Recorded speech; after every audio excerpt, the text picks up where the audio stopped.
Hello and welcome to another episode of History of Westeros podcast, a podcast dedicated to George R. R. Martin's A Song of Ice and Fire book series, as well as HBO's Game of Thrones. Today's episode, however, covers The Winds of Winter, specifically a spoiler chapter released just yesterday. I know, an episode out the day after something's released, it's incredible. How did we possibly do that?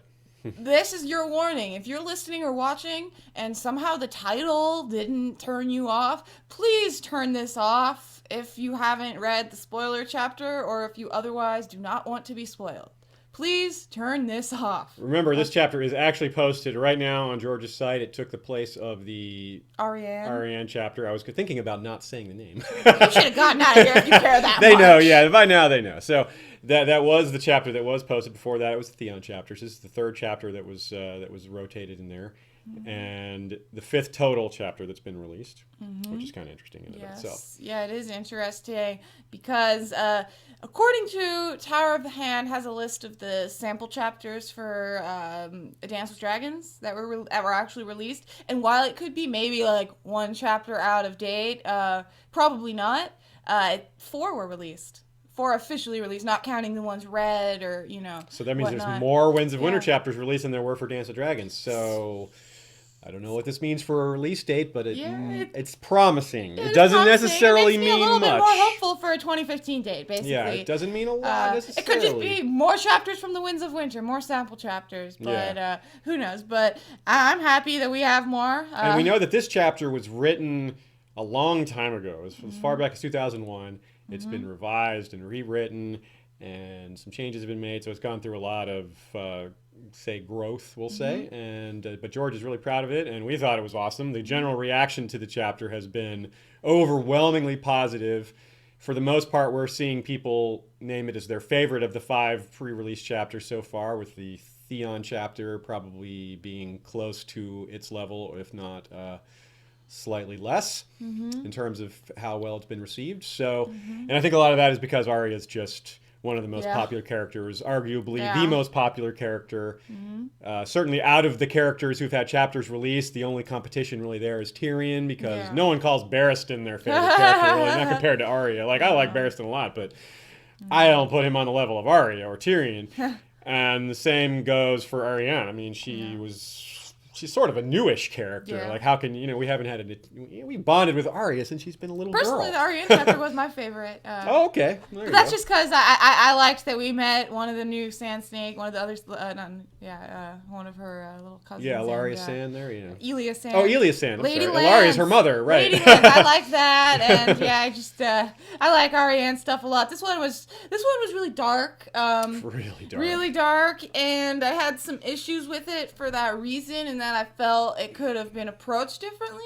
That's also why it's talked about so much. Yeah, that's why it's talked about so much. Besides already being so popular, it's a controversial. controversial chapter. So I have mixed feelings on it. I'd say this is maybe the one that I was the most excited about when I was like, oh, but then once I read it, I was like, I don't love this chapter, if it makes sense. I was really excited for Arya though. Right. But anyways, let's get right into it. We're gonna go into it.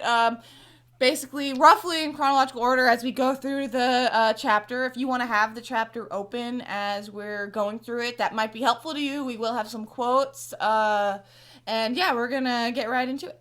We're going to also reference a few things from the previous books, try to tie some things together, but you know that. We always do that. Yeah, do not watch this if you haven't read the books. Final warning. Now, the chapter starts with the title Mercy. Now, Mercy... And a picture of the Titan and Bravo. So right away, we pretty much knew this was about Arya because of the picture of the Titan and Bravos. But if somehow that didn't clue you in, the wolf dream and the notion of running by a tree and all these things, there's a lot of clues right away. And of course, who else is in Bravos that we know of? George told us, not personally, but told us all that there wouldn't be any more point of view chapters as far as new characters in... He did put Winter. the disclaimer that maybe he's wrong. He did put that in there. He's not so dumb as to keep himself to that. But if he did do something like that, I don't think he would reveal it to us in a spoiler chapter. I think that would be a surprise for when the book actually is released. We go, oh, like kind of how it was with Melisandre. Of course, technically Melisandre we knew about before the book came out, but I don't think a lot of people knew that. And it was released pretty late. 6 years of waiting for Dance of Dragons, and the Melisandre news came out within the last several months or so. So anyway, that's a bit of a tangent. Let's get into this chapter in earnest. So as he said, though, Tree is watching her. What does that mean? Yeah, what does that mean? It seems like it's Bran clearly watching. Does that mean he's watching? It's what I took from that is that he's watching her through the dream. There's sort of dream connection there. Yes. What I don't know is whether or not this is some sort of conscious thing that Bran is doing, whether he's trying to reach out to her, or whether there's just some connection there because they're siblings, they're both wargs, and Arya just senses this. It's unclear how much of this is we certainly have the other dream, Jon's dream, where they show one of his brothers was a tree or something to that effect. Right, and that's in the Clash of Kings. Bran specifically talks to Jon intentionally. So there's a good chance, a very good point, there's a good chance that Bran is doing this on purpose. He's trying to reach Arya. Yeah. And apparently he can reach overseas. What I'm saying is that she's running through a great pine forest, pine trees that mean that it's more likely that these wolves have migrated slightly farther north to above the neck. That's very interesting. A pine tree is typically a cold weather tree, so would certainly mean there are more werewolves up north. In the south, Bran might not necessarily have a view of them. He can see beyond the trees, or he will be able to see beyond the trees, but we're not sure how. That's a good point. Will be able to. Bloodraven tells Bran that he will be able to see beyond the trees once his gifts are opened up. But as we'll see, several clues in this chapter indicate that a good bit of time has passed since the end of Dance with Dragons. Mostly, we're connecting some of the events in the epilogue to what's happening in this chapter, because there's a character in the epilogue who appears in Braavos. So clearly enough time has passed for this person to travel, and it also sounds like he's been there for a while. Also sounds like Arya's been doing this job as she's been Mercy for a while. So we'll get into that. So let's move on here. Yeah. So she's Mercy by day, but at night she's reminded of who her true self is. That's important. Faceless men are supposed to be becoming no one gradually, but there's too much pulling her towards her old self. She's got Bran maybe doing this, and she's got her own wolf dreams. It's reminding her who she is.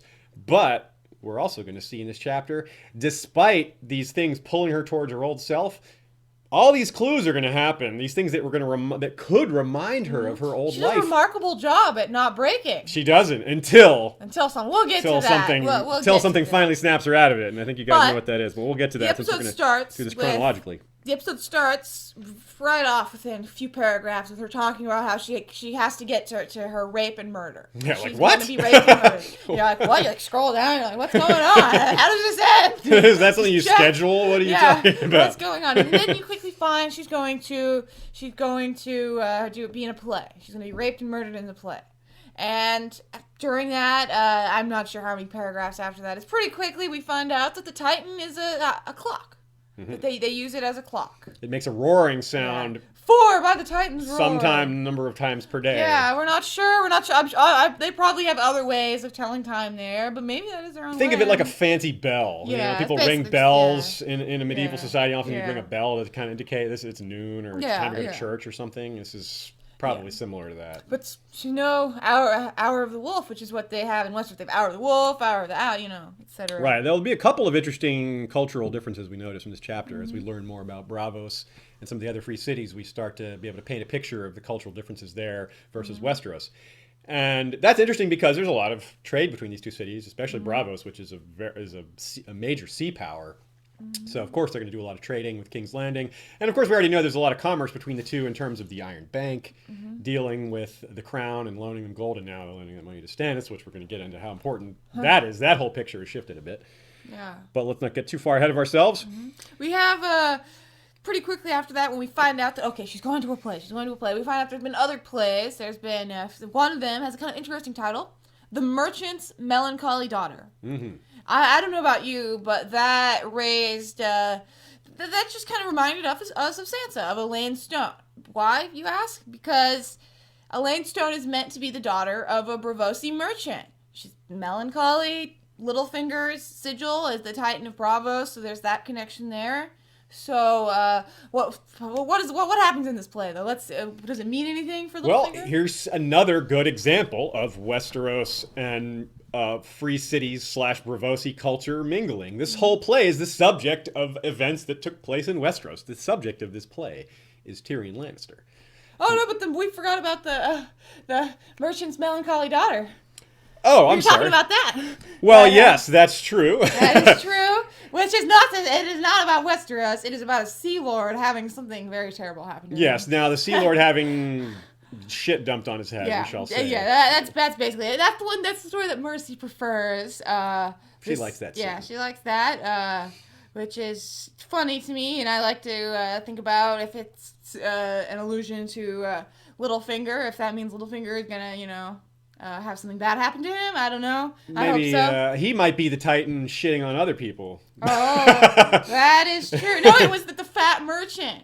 Oh, the fat merchant shits on the Yeah, Titan. Okay, well then it looks like Littlefinger needs to watch out. Yeah. Well, needs to look up. Yeah. So, Sure. Yeah, so it does sound like something. Manderly. Manderly. Wyman Manderly is bringing out Rickon shits on all of his plans. Or yeah, that's a good point because Right. that's a very good point because it's Arya, the fake Arya, who is part of Littlefinger's plans. He's the one who knows that it's a fake Arya, and he can say, I've got Sansa, who's in front of Arya anyway, but Rickon's in front of Sansa. Yeah. So yeah, that could be it, and it could also be, I suppose, the only other fat man that's super relevant would be Illyrio. I suppose Illyrio. Maybe he will. Aegon coming there will ruin Littlefinger's plans. I don't know. True. Or Littlefinger could blow with the political winds and somehow join up with Aegon's faction. You never know. We don't just. It sounds kind of random that we would think of that, but specifically, there's a ship that Arya takes to Braavos called the Titan's Daughter. Elaine Stone is the Titan's daughter. Yep. So that is the sigil of House Baelish is the Titan, even though Peter has sort of hidden that by using the Mockingbird for his own personal sigil. There's also this one I'm not. I think it's for sure. I think this one's on purpose, but I'm not for sure. Is that Arya goes by Cat, Elaine goes by Elaine, Cat Elaine, like Catelyn. It's kind of similar. So anyways, those little like similarities and things connecting Arya and Sansa's storylines are something we try to look for a lot, or at least I definitely do. And there are more in this chapter that make you think of Sansa. Like maybe it isn't Sansa as well. Maybe we'll decide upon, and maybe it's not Sansa, but it definitely is meant to make us think of Sansa. This chapter in general, I think, is just chock full of parallels. It is so leveled. Yeah. Meta. It's incredibly meta. There's so much that refers to something else, and the something else's refer to other things. It's amazing. This is one of the reasons why this chapter was so well received is the details and the subtlety and the levels. It's great. It's really getting getting us even more. Not that we weren't really excited for the Winds of Winter, but wow, this is just. Can't wait. But that one story it says the Sea Lord was shot on.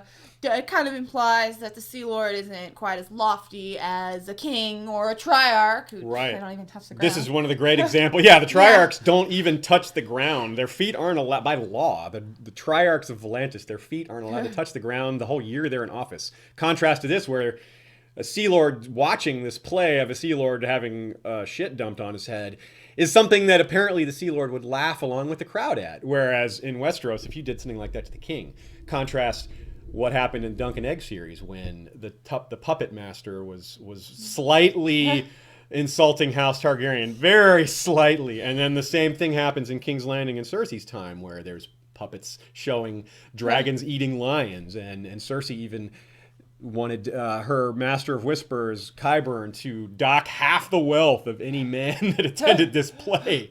Yeah. So contrast losing half your wealth for just attending a play to the subject of a play being something that people can laugh at together. Yeah. So that's a huge cultural difference. And of course, part of that is, if you think about the roots of Braavos and how it was founded by escaped slaves. It's a city that respects all religions. So it just kind of fits in with the way, just kind of Braavos' attitude of being a melting pot and of people being more equal. All men must die, all men must serve. It's not like things are different for kings. Even kings die, even princes die. So it's just a general attitude that we see in Braavos, and it's something that's kind of cool to point out and give George a lot of credit for creating a lot of different colorful cultures that mingle. Keyholders are a rank that we hear mentioned as an important group of people that are going to be at the play. There's apparently 5 of them, I believe. Yeah. And that's apparently this is good for the play that these people are here. It shows that there's some people of importance there. And of course, the main person of importance there is Harry Swift, but we'll get to him in a minute. So what we have is with the key holders, they're apparently a similar rank to justiciar. Not the equivalent of a justiciar, but an equivalent sort of civic rank. So that's clearly important and is good for the people that they're there. Now, Arya herself, when she is getting ready for the play, she takes an iron key with her. We don't think there's a relationship between the key she takes and this key holder concept / title, because it sounds like it's a title. It doesn't mean that they literally hold keys. I think it's a callback to that was a position created when Braavos was a secret city, and having a key to the city could have been a big deal. Right. But not so much anymore, I don't think. Yeah. So I think it's still pretty big, but... It's big, but it doesn't necessarily literally refer to keys anyway. And if it does, we don't know. It's something we'll probably find out more about if it's important. Yeah. But what is perhaps more important is the notion of who is running the play. Now, this character is named Isambara. We were introduced to Isambara last book with just the barest of mention. What we were told is that Arya was going to have her first apprenticeship with Isambara. The kindly man says that she's going to be sent to him. That caused a lot of speculation. What is Isambara? Is it a person, place? Is it a faceless man? A different faceless man for training? But really, it's more like what she was doing with Brusco, where she was cat of the canals. She's just learning to do things that will help her become a effective certainly faceless man. more useful to her. The mummer's tricks. That's a lot more important than learning how to sell clams, I suppose. Yeah. That was more about being taught humility and learning to learn the Braavosi language and learning cultures and customs and all that. This is a lot more advanced as far as her training goes. And it's specifically her first apprenticeship, whereas the Brusco thing wasn't an apprenticeship. Yes. This is more learning real skills, more valuable things that are going to have a lot bigger impact in the greater story. But the King of the Mummers, that's Isambara, that's his nickname. Yeah. This character was actually created by George back in 2001. He was referenced in a couple conversations that were recorded, not recorded literally, but taken down. Notes were taken down on him in one of the So Spake Martin collections. So what this tells us is that this scene was written before the 5-year gap was scrapped. Yes. Which might mean... In fact, it likely means that this scene was originally intended for an Arya who was older, for maybe a 17 or 16-year-old You Arya. can see it would make a lot more sense with the sexual content. Right.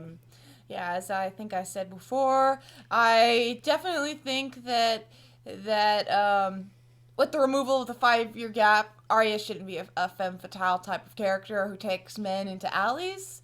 That's me, and... she is, at least she isn't like under 10, but maybe that's just me being more, like, she certainly has killed people before, and that's also just very, very dark, but I wasn't happy with that either. I would have actually thought it was pretty cool if it was like 16, 17-year-old Arya, femme fatale, like luring men, killing them. I think that's pretty awesome. I would have liked that, but not such a fan as a 12-year-old, 11-year-old, 12-year-old. Yeah, it's hard for us to get away from our own notions of what a 12-year-old girl is. Of course, Arya is certainly more adult than most 12-year-olds would be. She's certainly lived through a lot more. It's certainly not meant to be glorifying these types of actions. Yes.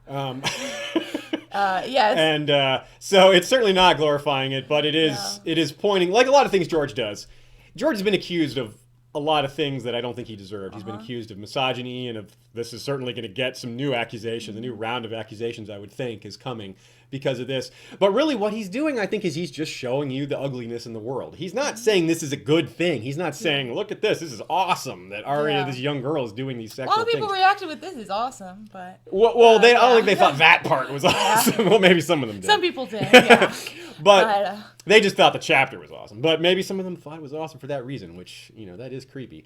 But what I was saying is that this is not something that George thinks is something that he's trying to glorify. It's just, this is reality. This is something that happens in the real world now. There's young women that are being basically forced into sex slavery in the modern time. In 2014, this still happens. I don't think George is trying to send some political message, like, he's not making some big political statement, but he is reflecting reality, something that he frequently does. And this isn't a departure from that. It's just a little darker. And it's happening to a character that we all have a lot of emotion wrapped up to. Like we talked about earlier with Theon. Some of the stuff that happened to Theon is arguably worse than this. Yes. But we don't like Theon. We thought he deserved these things. We didn't know Theon as a little boy or a little girl. We also, there's also the difference between the control they have over the situation, that Arya has more control than Theon has over what has happened to him and what's happening to him. Whereas Arya is making a choice to do this. Of course, there are other circumstances in that maybe she doesn't really see, she's depressed, she doesn't see another future for herself besides going full into this. So maybe there isn't as much control as we think, but I think that is why one of the reasons it's more disturbing to people as well. Yeah, is that it's Arya Arya's choosing to do it, or at least we see it as such. But yeah, it's a huge difference between having things done to you, yeah. Which is in Theon's case. Of course, Theon did horrible things to potentially earn his rough treatment, but it is an interesting comparison. It also speaks to something that George has pointed out a lot of times, which is that he is confused by people's objection to sexual content in light of how little objection there is to the violence. Yeah. And he's like, why are people objecting to all this sexual true. content when they don't really bat an eye at the violence? Like, maybe you think this, even if you think the sexual stuff is worse, at least, they're not like miles apart. At least they aren't for some people. And that's a matter of respecting other people's perspectives, I think, to say that, well, maybe some people do think violence is a worse thing than, yeah, there's a lot of interesting sex content like this. This chapter is really interesting. It makes a lot of people think about just the implications of this. I definitely will be interested in seeing if there are articles written about this in the future. I foresee there probably is going to be a lot written about this. Some media attention. I would love to some see some feminist articles about it. I love to see some different point of views. I definitely felt uncomfortable with it, and I just was left with the thought that I didn't think George needed to write it. I didn't think he needed to. I have mixed feelings. I'm definitely looking forward to seeing what people think about it as more and more people read it. But to continue on, we were talking about her apprenticeship. First apprenticeship. Does that mean she's gonna have another one? How many more? It also kind of clears up the rumor or the notion that I think I've seen a lot of people talk about, that she was on a mission trying to kill a specific person. Yeah. This does not appear to be the case. This was a learning experience for her, an apprenticeship, as we said. And she's been at this place for months. She doesn't have some sort of mark. She's not waiting for someone to appear at one of these plays to kill. That is not. There's no evidence for that at all. In fact, there's evidence to the contrary. Yeah. So a big question is that we'll address a bit later is, did Arya mess up this opportunity at all? Did she ruin her apprenticeship? Did she get in bad with the Faceless Men? We'll see. Now, what we learn next, though, is about the play that's being put on, which I think you'll notice some similarities here if you want to read it out loud. We've got the Bloody Hand offered two kings, the fat one and the boy. Isambara would play the fat one. It was not a large part, but he had a fine speech as he lay dying, and a splendid fight with the demonic boar before that. Fario Forel had written it, and he had the bloodiest quill of all Bravos. Yeah, Fario Forel. That's So as you can see, that's the most glaring thing. We're going to talk about Fario first, but you can see that the Bloody Hand. You can tell what that's about. Yeah, it's pretty Tyrion. clear. Yeah. So Fario Forel first. We don't realize technically that it's about Tyrion at that point. Not yet. We do later. It's clear that it's about Robert and Joffrey. That is clear. The boy king is Joffrey. The fat king killed by a boar. That's pretty straightforward. But we hear about Fario, the bloodiest quill in all of Bravos. So let's not get too crazy with the notion of Fario Forel. No, we don't think this is somehow Syrio Forel with a different name. Yeah.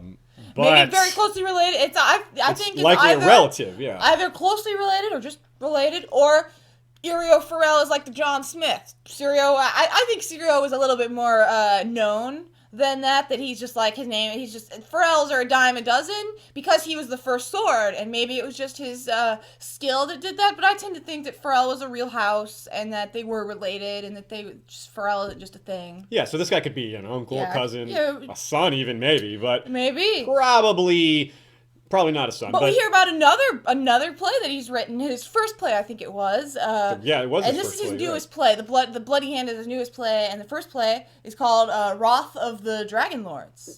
And it mentions Prince Garen, Prince Garen the Great, who was the ruler of the Rhoynar before they were known as the Great, destroyed. Because he tried to defend against the Valyrian expansion. He led men into battle to defend against them, but 250,000 died, and he was defeated. Shortly after, that led to Nymeria, of course, going to Dorne. Yeah, Garen was suspended in a golden cage by the Valyrians and Volantines who captured him. And he apparently called down a curse, creating the Sorrows, which is that area that Tyrion was with Griff and that company when they passed the bridge twice with all the crazy mist and the stone men. That's the curse of Garen right there. It's funny, though, that we have a quote from the Roth of the Dragonlords, which says, "It shall go ill for any man who fails me," which doesn't sound like the best thing to say to your men before a battle. That's negative reinforcement. It doesn't sound like... Why would you call that guy the Great? It sounds horrible. On the other hand, as we see in this play, it's embellished. Yeah. And it's a play written to entertain audiences. There's no reason whatsoever to think that this Garen the Great is being represented accurately. So. Yes. But that is what we do know from other things is that he defended against the Valyrians. Now, with Fario and Sirio, is the pen mightier than the sword? We have the bloodiest quill and the bloodiest sword, perhaps? Yeah, that's true.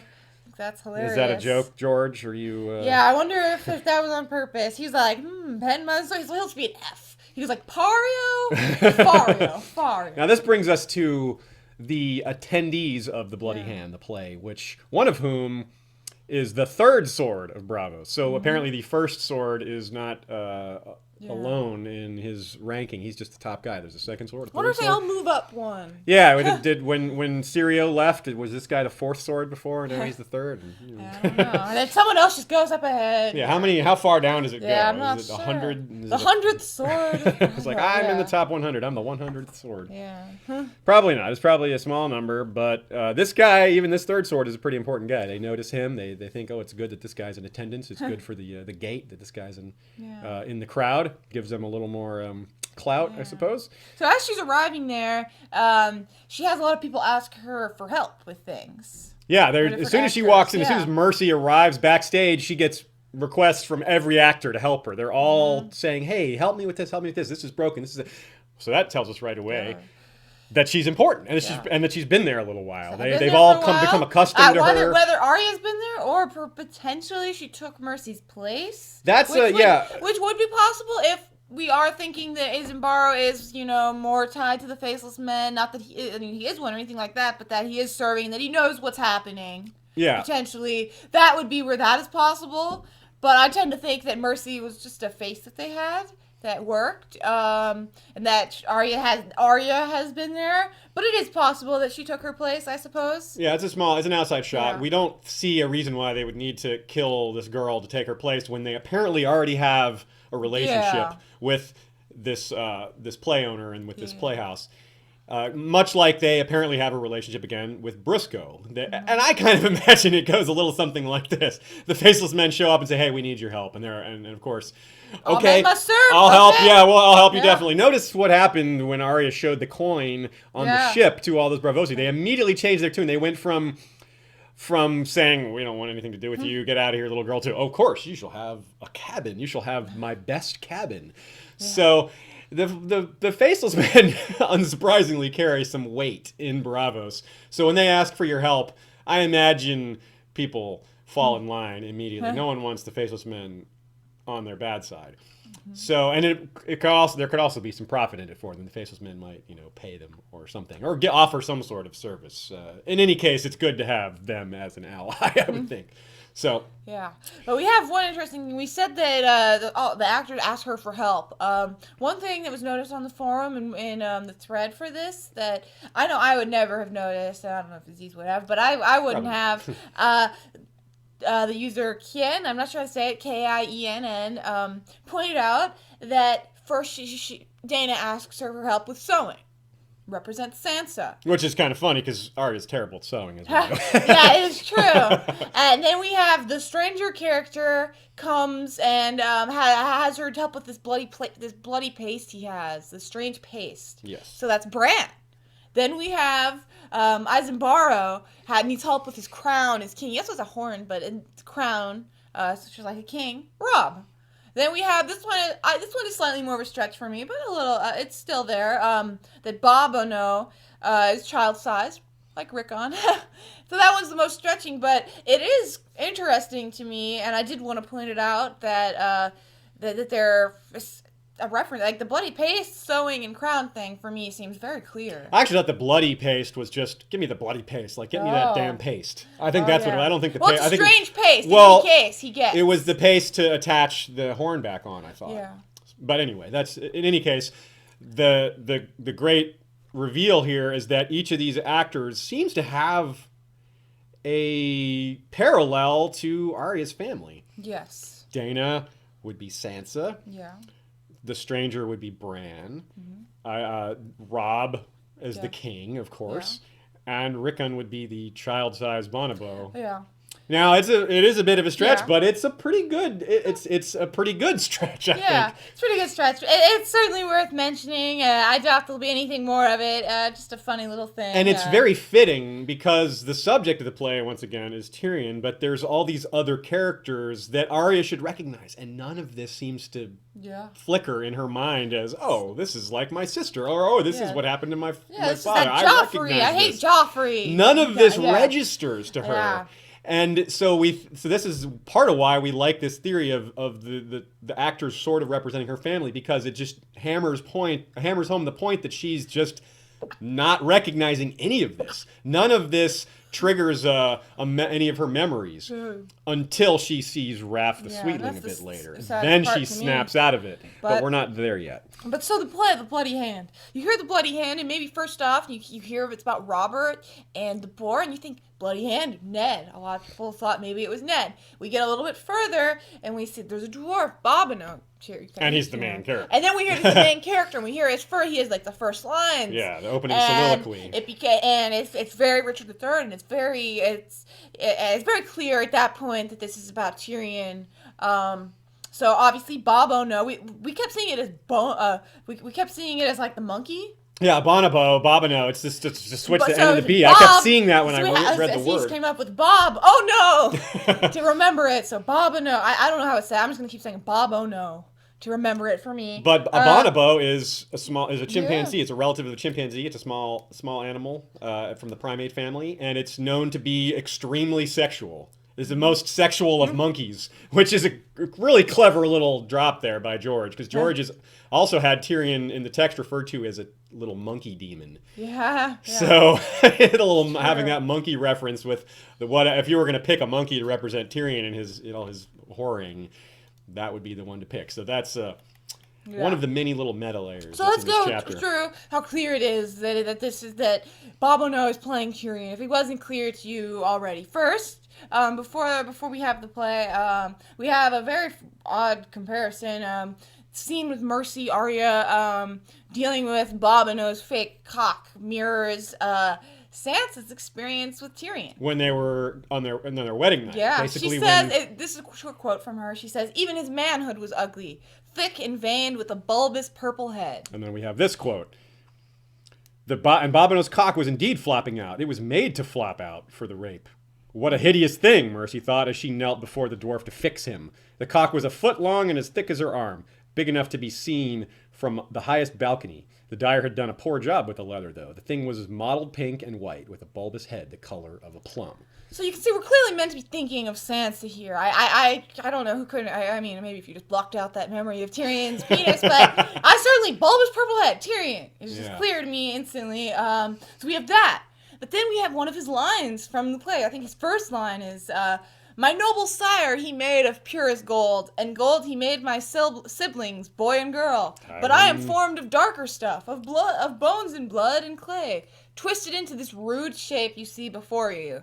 So obviously, Jaime and Cersei are the brother and sister. Yeah. My noble sire made of purest gold. I mean, so obviously it's meant to be. It's still, it's a little, it's politically incorrect to show this for the Westerosi, but they can get away with it because it's showing Tyrion in such a bad light. How could you not like it? It's still weird, I think, and he's a kinslayer and an exile and kingslayer and all these things. He's kind of forsaken his house, so I guess they think that this is okay. And then he says, great quote, also much like Richard III, as I cannot be the hero, let me be the monster and lessen them in fear in place of love.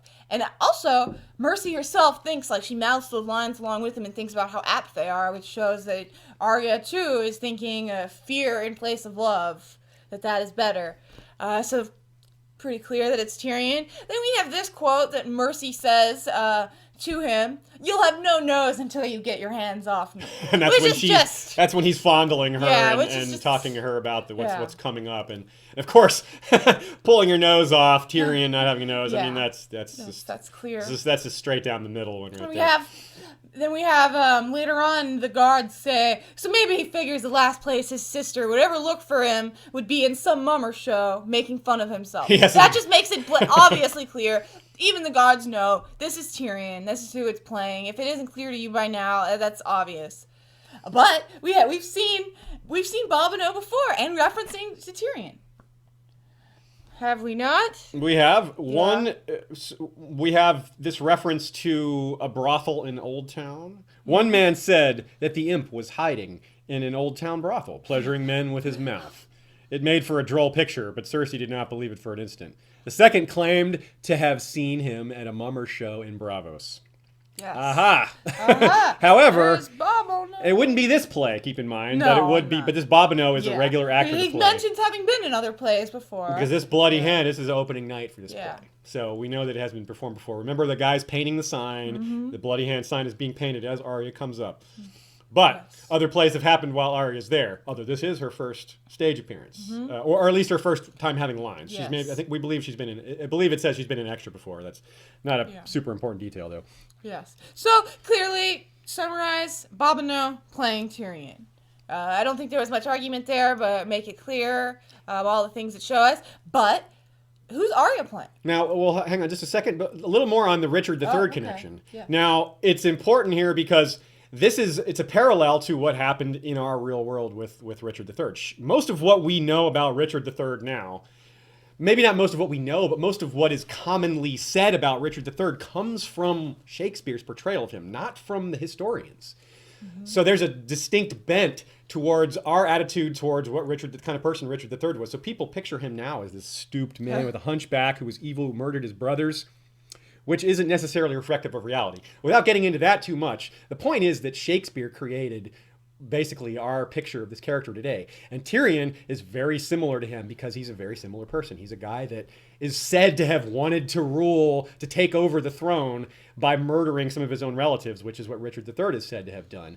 And similarly, Richard III perhaps was a good ruler who got maligned for things that happened that weren't his fault, that were blamed on him. Very much like Tyrion. Tyrion was actually a very capable hand. We saw that. We saw how well he defended the city. We saw all these great decisions he made. Yet in the end, he was blamed for pretty much everything. So that parallel really hits home here. We want to say also that this is what's happening to Tyrion as well. We have these rumors spreading from across the sea, turning into this play about Tyrion. So Tyrion's legend is growing, but it's very unreflective of who he really is. And once again, as we've talked about in many prior episodes, George loves to play with rumor and shows how rumors spread and change. It's like a big exposition of the telephone game. So by the time these rumors get to Bravos, and this playwright who's already known to be bloody, which means he's probably going to embellish the violence, add all those things together and you get a really sensationalized view of Tyrion. But it's what people are going to believe because people like to believe the sensational stuff. It sounds more interesting. It's more fun that way. So now let's talk about, as Ashaya was leading us into, who was Arya playing? This has been a big topic of debate. Huge topic of debate. And I think some people just instantly, Sansa. it seemed clear that it was Sansa. And then, to other people, it seemed clear, no, it was Shae. And then I went back and forth myself. I thought it was Sansa. I thought it was Shae. I thought it was Sansa. I thought it could be either. We're just not meant to know. Both points were so good that I think that it's neither. Or both. And both, rather. As well, let's lay it out for you first before we say what we think it is.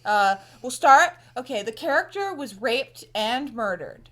Shae was murdered, but that's not necessarily widely known. Yeah, Shae's murder was covered up by Cersei. But Shae's rape was not. She pointed it out in trial. And she claimed to be a maiden. She wasn't actually raped. Yeah, she claimed to be a maiden, specifically in court. But during Tyrion's trial, she did claim to be a maiden, and that Tyrion raped her. Yes. So that's the truth that people believe, even though we know as readers that that's not what really happened. Yes. Sansa, on the other hand, her whereabouts are currently unknown, but would they call marital rape rape? I don't think they would. Please, would she really call it rape? That was the main thing that got me right there, but there's a little bit more. And perhaps that doesn't even matter. But Tyrion didn't actually sleep with Sansa. Mercy wears like a brown shift. She doesn't appear to have a costume change. She doesn't talk about it. She doesn't talk about how she has to wear a nice gown. She's not dressed up like a highborn girl. She's not dressed up, there's a line where she says, "Please, my lord, I am still a maiden." Which, my lord, not my lord. Remember the Theon and Roose conversations where my lord is what peasants say and my lord is what highborns would say. That could be the writer. Could be Fario not knowing Westerosi customs. Right, this is Braavos. It could be Essos in general not knowing. It could be Mercy, the character, not knowing. Or it could be an indication that it is Shae or a lowborn girl. Right. The title Lord hardly exists, if at all, on Essos. Yeah. So my lord, they may not know that distinction. Yeah. But what we think is that it probably was simply an amalgamation of Sansa and Shae. The facts are clearly not right in the first place. It's just a Braavosi play. So basically it's as good as just random rape victim with they heard that he liked maidens. They heard, that he murdered. And so they made a character and it's meant to make us think of Sansa, right. I think. It's not supposed to be a complete retelling of the Sansa Tyrion story. That's not what this play is doing. The play is about Tyrion. It's a sensational play about this evil dwarf who does these evil things. Even if we don't even think that the girl is Sansa, Arya is still interacting with things very close to what Sansa went through. And it doesn't register. She doesn't. It doesn't say, "Oh, hey, you know what? This is my sister." Yeah. And it's the same. It's kind of the same thing that Sansa's doing. Yeah. Sansa doesn't think of Arya hardly, and Arya isn't thinking of Sansa. They both detached and dissociated from it. I must say, I did really like the Sansa idea of her playing it at first when that first came out. Everyone thought it was that because it's just so twisted that she'd be so detached just to play her own sister and not even be broken. But when she sees someone she wants to kill, she's broken. Now, I thought that was dark, but as we said, we don't think that. Now, partly there is one thing that Arya rather does think about in reference to this ways back. In A Storm of Swords, she hears that Sansa has married Tyrion when she's at the end of the crossroads with Sandor. Yes. But she totally rejects the idea. She's like, Sansa would never do that. She doesn't like... She wouldn't marry a Lannister. She certainly wouldn't marry Tyrion. So, Arya's previously rejected this idea already. However, this play is still about a person she's well aware of, Tyrion, and it's probably going to touch on. It probably touches on Ned, quite possibly is in this play as well, portrayed, and Cersei. I mean, and she certainly knows Cersei. Cersei's on her list. Yeah. And this doesn't register for her. She's still just Mercy. She's still just playing this role. Yeah. And the murder there, the playwright is said to be the bloodiest quill in all of Braavos.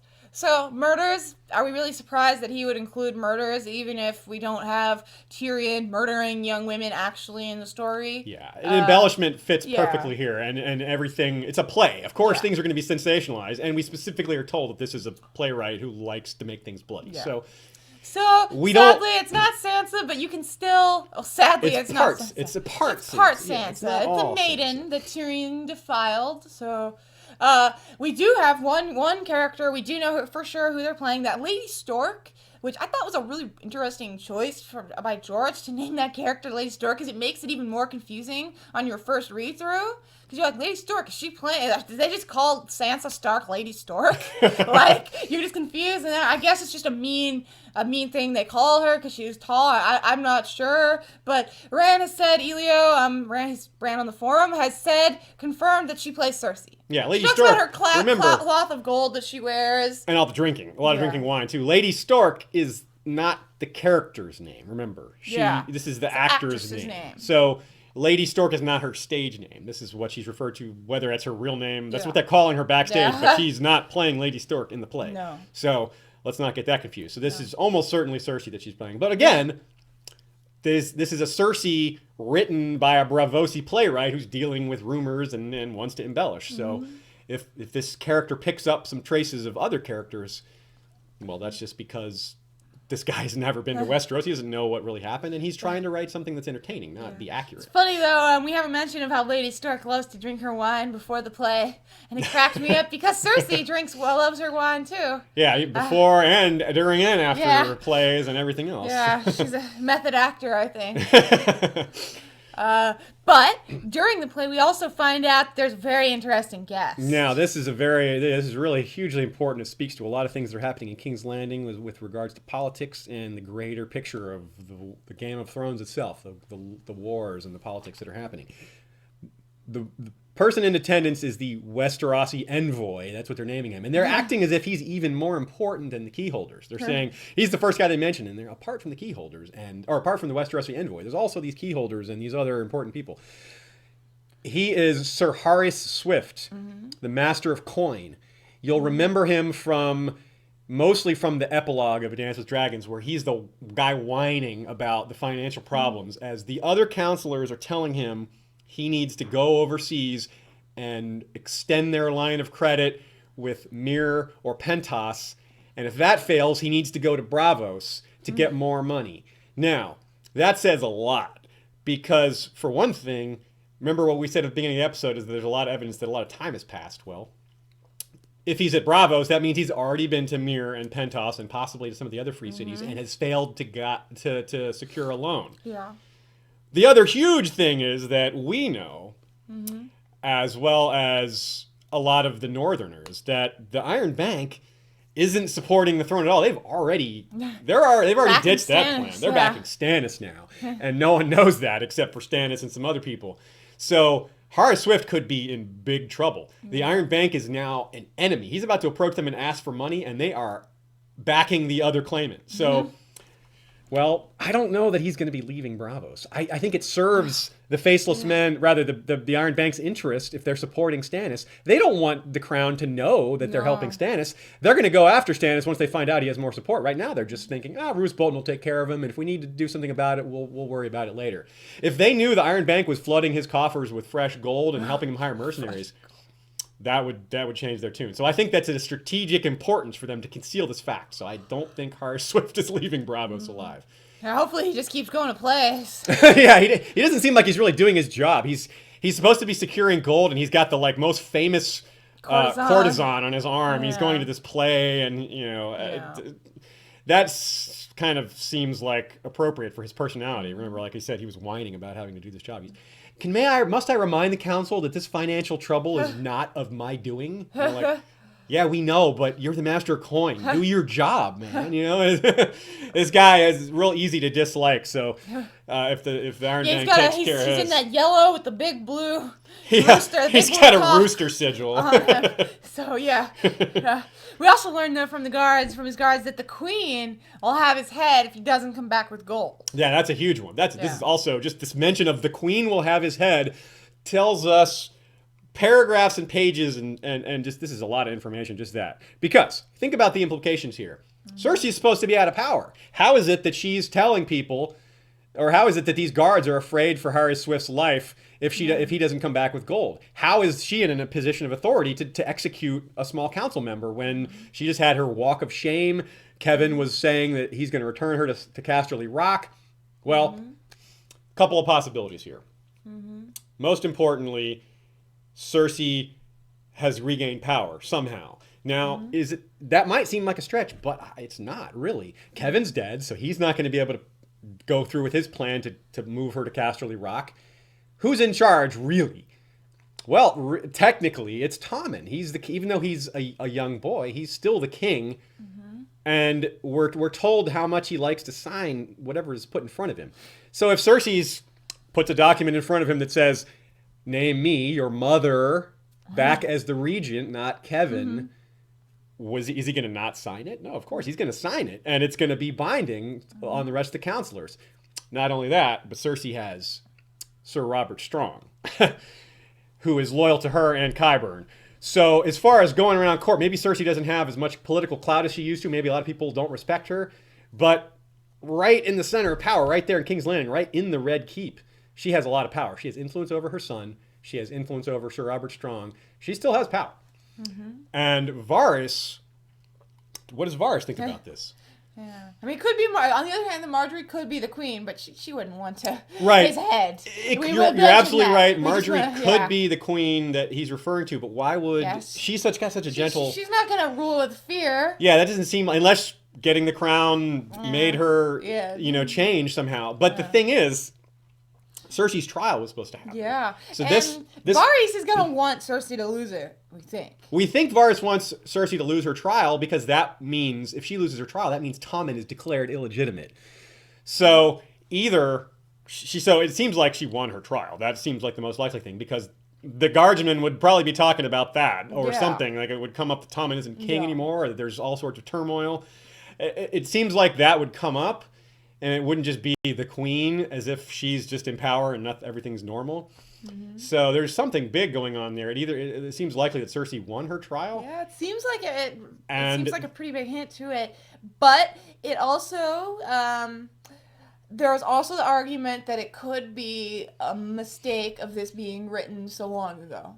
Yeah, there's a small chance of that. There's a small chance of that. We don't like to play the maybe George screwed up card because we trust him as an author. It is more likely in something that was written in 2001. It is slightly more. We just will mention it. Yeah, it is a possibility that this chapter will have a little revision when it's finally posted out.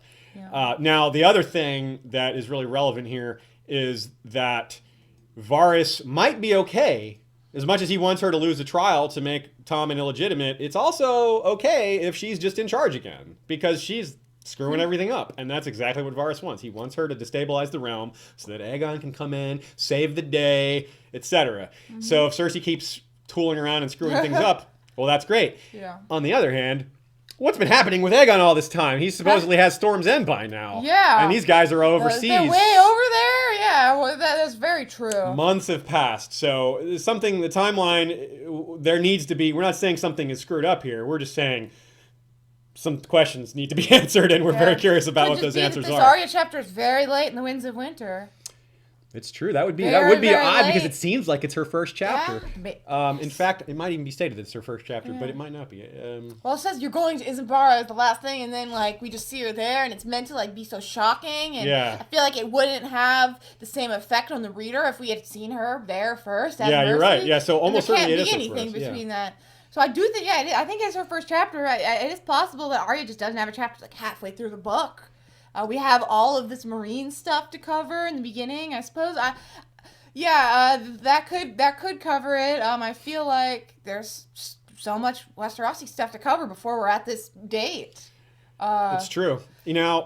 One other implication before we get too far past ourselves on this topic of the Iron Bank and Cersei is Kevin mentions in the epilogue of A Dance with Dragons that if Harris Swift is unable to acquire new gold to fix their loan situation, that Kevin was prepared to pay the Iron Bank with Lannister gold, with their personal house money, which they have plenty of. The Crown, as you know, or may know, is already in debt to the Lannisters. Tywin had been lending money to the Crown, quite a bit of it, perhaps as much as 3 million dragons, if I remember correctly. Now,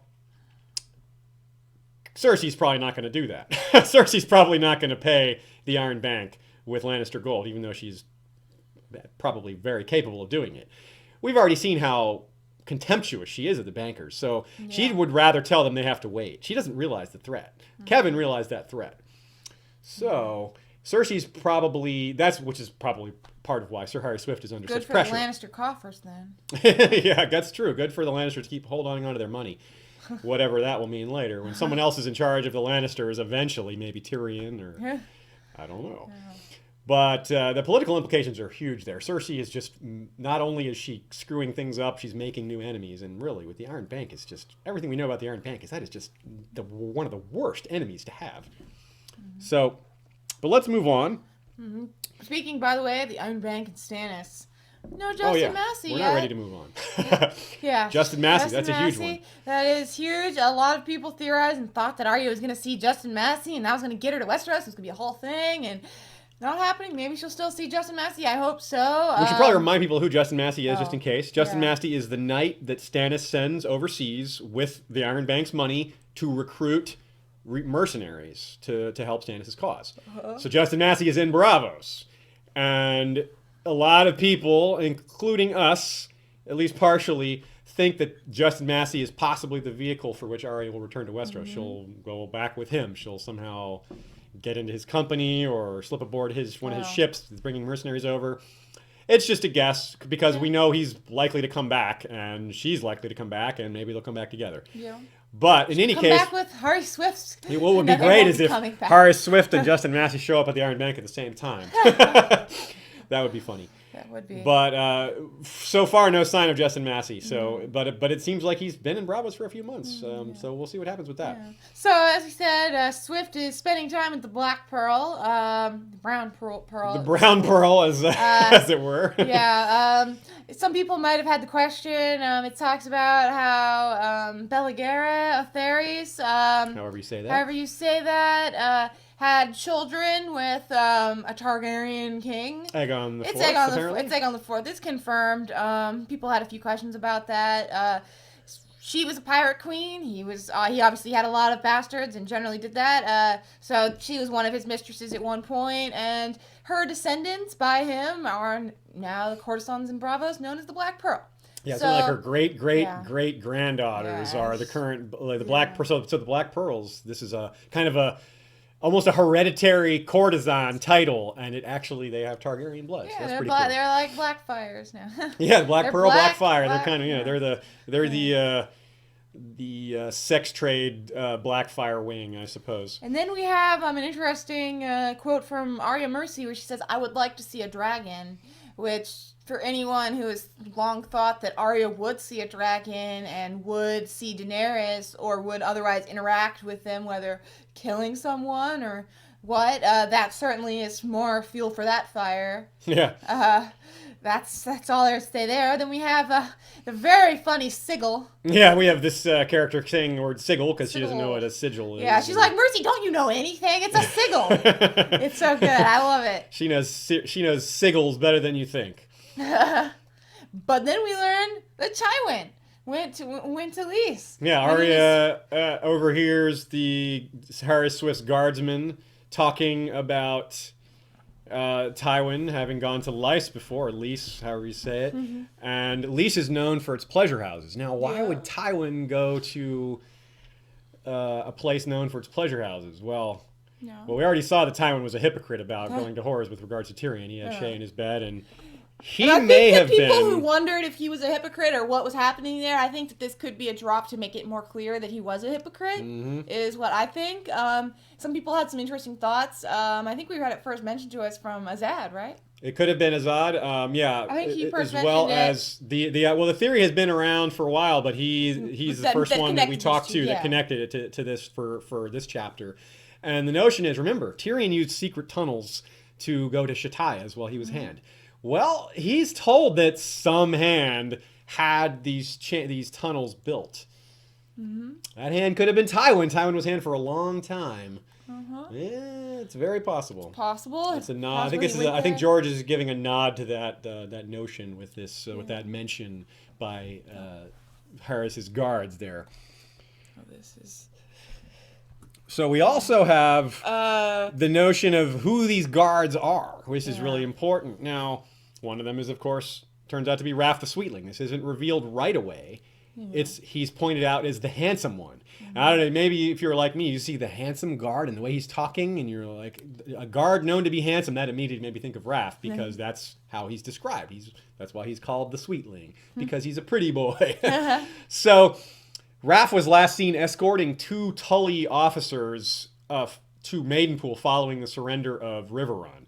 Now, Jaime ordered Raff and his men, some of the mountain's leftover men, to perform this mission. And he specifically ordered to make sure that they got there. He didn't want those guys to be hurt in any way. They were taking the black, so they were basically prisoners and they're done with. So Raff was with some of his men, and Kevin suggested, in fact, it was Kevin who suggested to Horace Swift that he hire these men to take them into his service because they weren't working for Gregor anymore. So it's not random that they just showed up in Bravos with him. It's been previously stated that they were going to be hired by him. So this is where we get to the darkest part of the chapter, which is already quite dark. Now we see some of these thoughts and actions actually play out. Some of these things that look like they're heading a certain way, it actually kind of resolves into a sort of you get to see Arya touching the penis. Really, this is where this is also part of the most controversial aspect of the chapter. We have Arya is basically a 11 or 12-year-old femme fatale here, using sex as a weapon to accomplish murder. And it seems like this may have been her first kiss. Yeah, that's seems like it so might have been sad. Her first kiss may have been this fake kiss with Raff, who she's just setting up to kill him.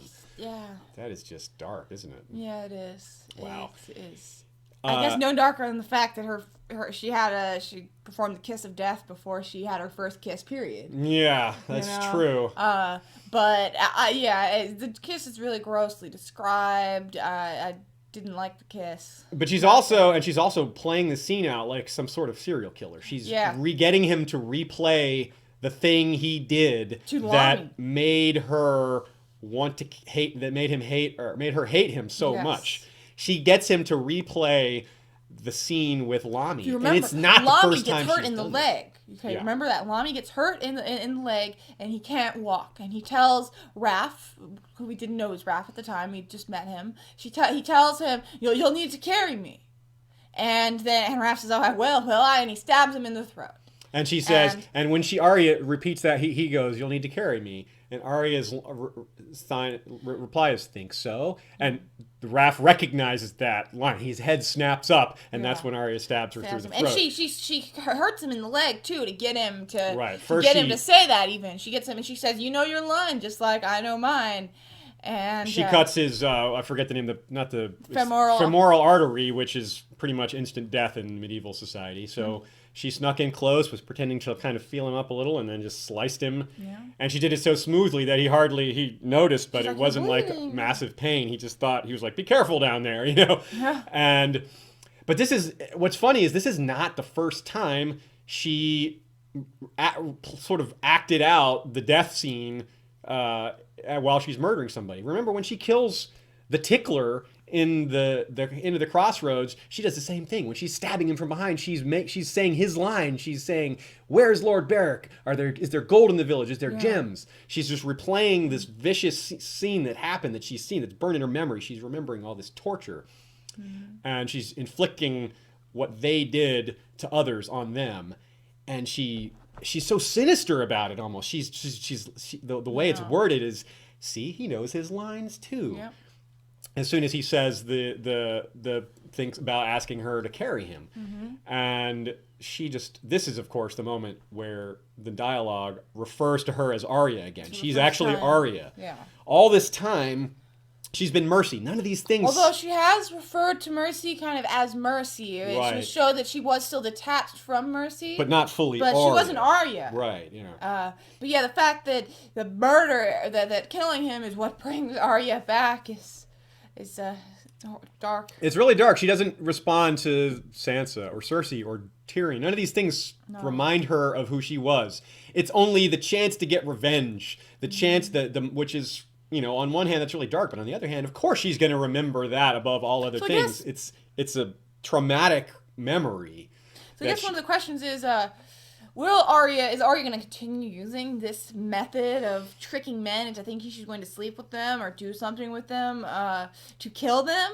I'm guessing yes. Or is it possible also that Mercy was maybe a little bit more sexually minded, more mature that way, and that an influence of her face on Arya has made her think of that? Right, that's an important subject. And another question, and the other question is, how much do faceless men retain any of the faces that they use after the fact? And so Right. maybe that, like, if she retains it after the fact, it doesn't matter. Maybe she will keep doing this. If she doesn't, and it was a lot of mercy causing her to think of this, potentially we won't see it again.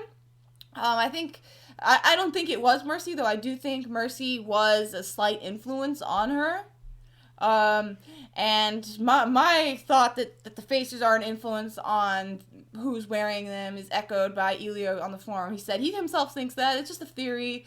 It makes a lot of sense. And there's a lot of evidence for it, too, because Arya was remembering things that when she wore her first face in A Dance with Dragons, the face of the girl who had been abused, she was having memories of that girl. She was feeling the things that girl felt. And the kindly man was like, calm, be calm. These are memories. These are not your memories. Yeah. This is just how this works. You're wearing this face of this person, and it contains some of her personality. We don't exactly know how all this works, but we know at least this much. And so Arya's been Mercy for a while. Yeah, and she's remembering little bits and pieces of her, and she's making friends. And this might not be what faceless men are supposed to do. Which might be a way of George reminding us that Arya still has some semblance of herself, apart from what's happening in her dreams. It could potentially be that the kindly man sent her to do this play. He knew that they were going to do this play, potentially, and he sent her to do it to break her. It's possible. It's funny, it didn't break her, actually. The whole play didn't. It wasn't until she saw Raph that which it the kindly didn't. man couldn't have known. That's getting a little too conspiratorial and weird. I know that would be a little crazy. No, he could not have known that. Will the kindly man know that she killed Raph? Clearly, she seems to think that she's going and she's leaving them, so she knows she can't stay there any longer. Yeah, she knows that she's caused problems. So I think if whether she tells the kindly man what she did or not, I think she could easily get away with it if she said he tried to rape me, or she said, well, should I have just let him rape me? There are lies that she could use. I don't know that he would believe her. I don't know if this is the end for her. I don't think it's the end for her in the Faceless Man. I think they'll forgive her, but I think that she might have to do some sort of penance, or it might be a punishment for her. I don't think that they're just going to be like, you're out and now we're going to come kill you. I don't think I don't know that she's ready to leave Bravos yet, but this could be that. This could be the end of her training, a premature end to her training. Now I just can't see it. It's just so weird. I can't see it going well for her. She just ends it with getting away with the Faceless Men being what they are. Yeah, I don't know. They don't want her doing this. They don't want her just killing people she wants. Revenge is not supposed to be the motive. That's specifically not what they do. They give the gift of mercy to those who deserve it. And they're not supposed to kill people you know.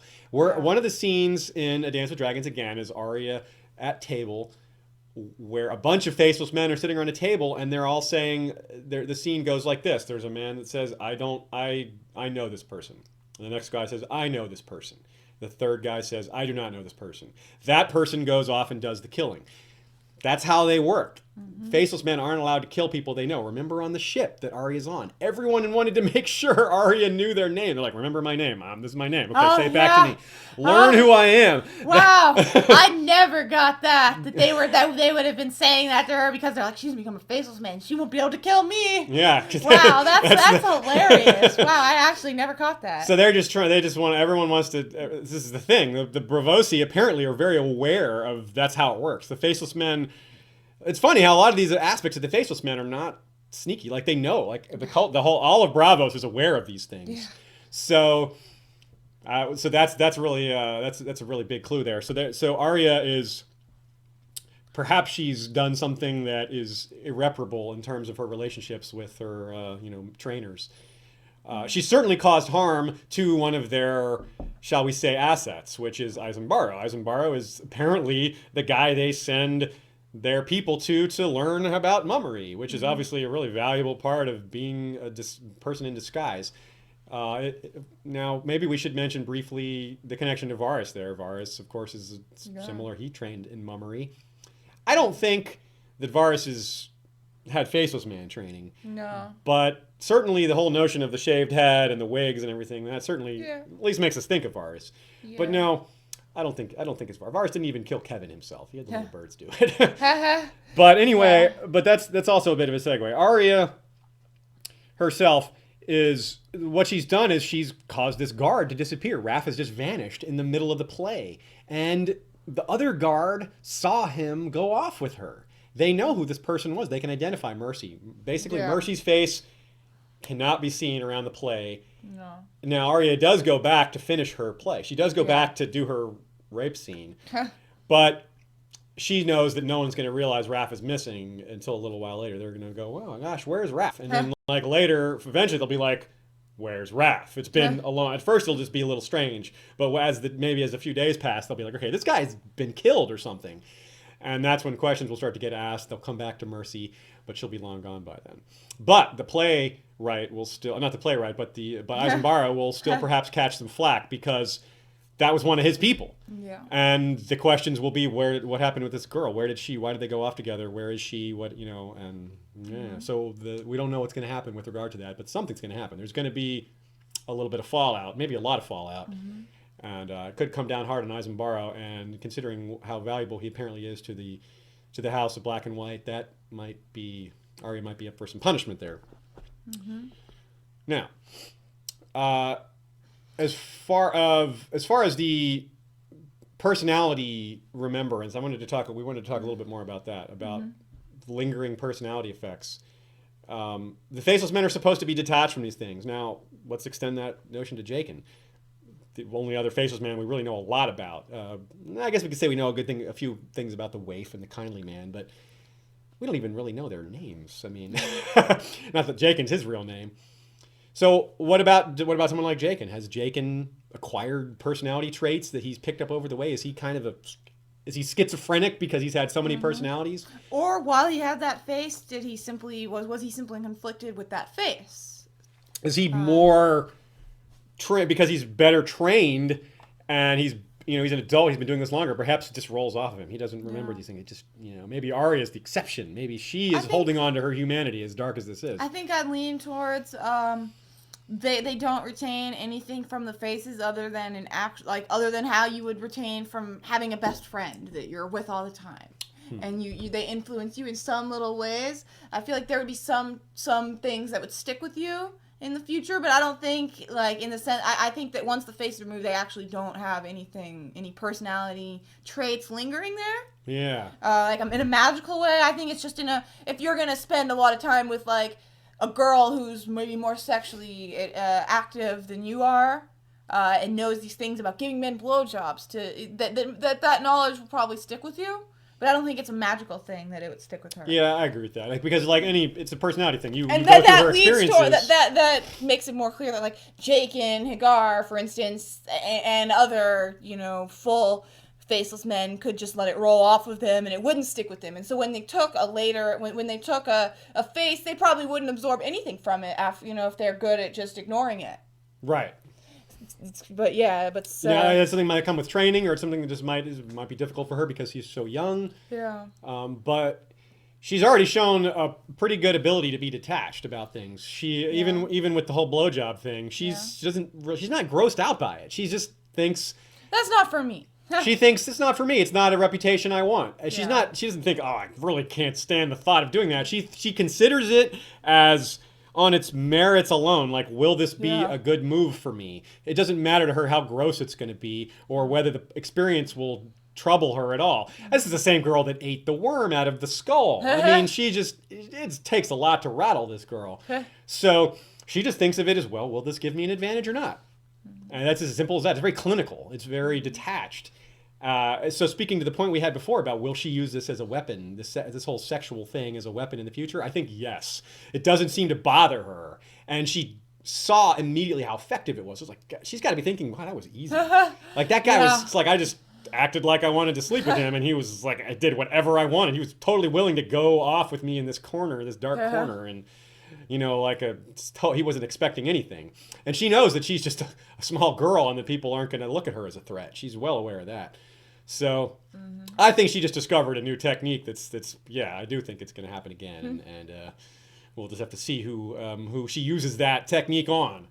A lot of possibilities. Maybe some of her other targets, some of the other people on her list are quite possible. Only going to work on Cersei.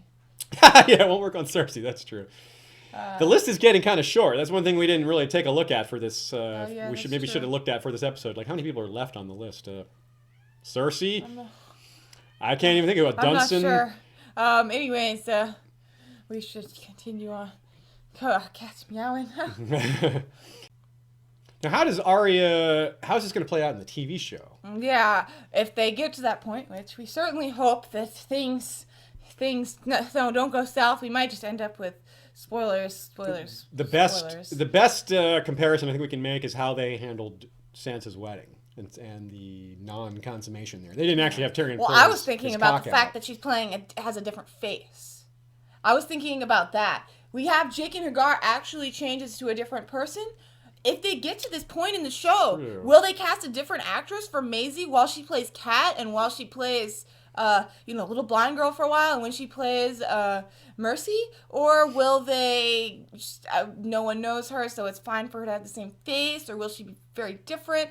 I don't know. I hope that they get to this point and that they actually are able to cover this.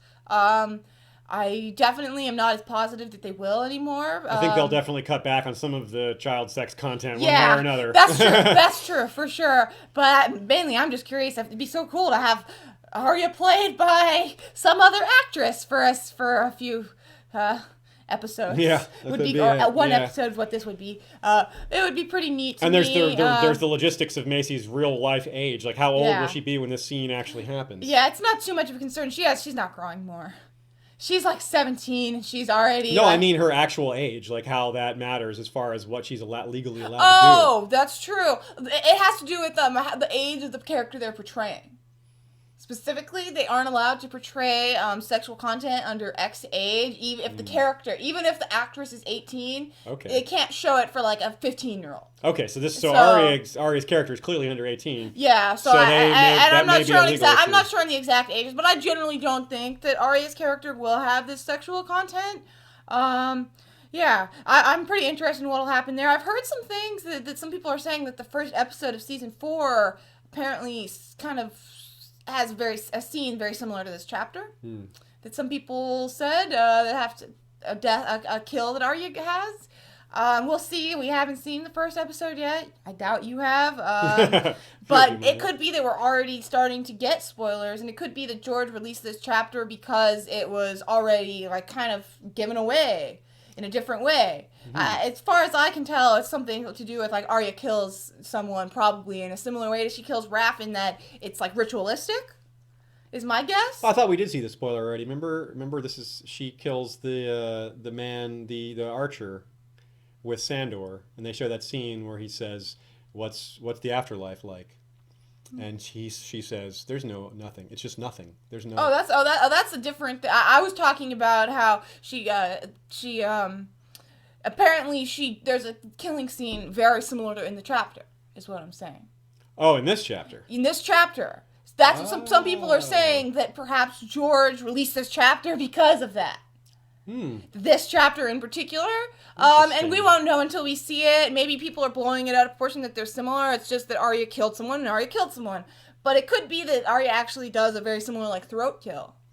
Interesting. I'm not sure. We'll see, and maybe I'm not sure. It was definitely mentioned on the forum from people who had seen the first episode, so I'm not sure. Okay. But I think that's about it. We just had that little bit of I wonder what'll happen on the show.